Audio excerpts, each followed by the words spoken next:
கர்த்தருடைய பரிசுத்த நாமத்திற்கு மகிமை உண்டாகட்டும். இந்த நாளிலும் கர்த்தர் நமக்கு தரக்கூடிய நல்வார்த்தை சங்கீதம் 56 அதிகாரம் 8 வசனம். என் அலைச்சல்களை தேவரீர் எண்ணி இருக்கிறீர், என் கண்ணீரை உம்முடைய துருத்தியில் வையும், அவைகள் உம்முடைய கணக்கில் அல்லவோ இருக்கிறது. பிரியமானவர்களே, கர்த்தர் உங்கள் அலைச்சல்களை அறிந்திருக்கிறார். எதற்காக அலைந்து கொண்டிருக்கிறீர்கள் என்பதை அவர் அறிவார். உங்கள் கண்ணீரை அவர் காண்கிறார், துருத்தியில் சேர்த்து வைக்கிறார். உங்கள் கடன் பிரச்சனை தீர அலைகிறீர்களா? கோர்ட் கேஸ் என்று அலைக்கழிக்கப்படுகிறீர்களா? இன்றைக்கு கர்த்தர் உங்களுக்கு நல்ல தீர்வை தர விரும்புகிறார். தாவீதுக்கு அநேக அலைச்சல்கள் இருந்தாலும் முடிவிலே ராஜாவாய் உயர்த்தியவர் நம் கர்த்தர்.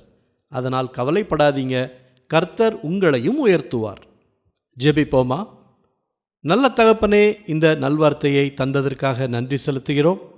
இன்றைய நாளிலும் எங்கள் அலைச்சலை எண்ணி இருக்கிறீர், எங்கள் கண்ணீரை காண்கிறீர், எங்கள் விண்ணப்பத்திற்கு செவி கொடுப்பீர் என்று விசுவாசிக்கிறோம். நீண்ட நாட்களாக நாங்கள் அலைந்து கொண்டிருக்கும் கோர்ட் கேஸ்களிலிருந்து ஒரு முடிவு வரட்டும், கடன் பிரச்சனைகளில் ஒரு தீர்வு கிடைக்கட்டும், வேலையில் ப்ரமோஷன் சீக்கிரம் வரட்டும். அநேக நாட்களாக வியாதி நிமித்தம் ஹாஸ்பிட்டலுக்கு அலைந்து கொண்டிருக்கும் மக்களுக்காகவும் ஜெபிக்கிறோம். அவர்களுக்கும் ஒரு சுகத்தையும் விடுதலையையும் கொடுங்க. எல்லா துதி கன மகிமை எல்லாவற்றையும் உமக்கே செலுத்துகிறோம்.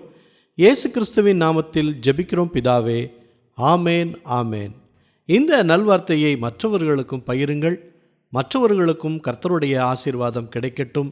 கர்த்தர் உங்களையும் உங்கள் குடும்பத்தாரையும் அளவில்லாமல் ஆசீர்வதிப்பாராக. ஆமேன்.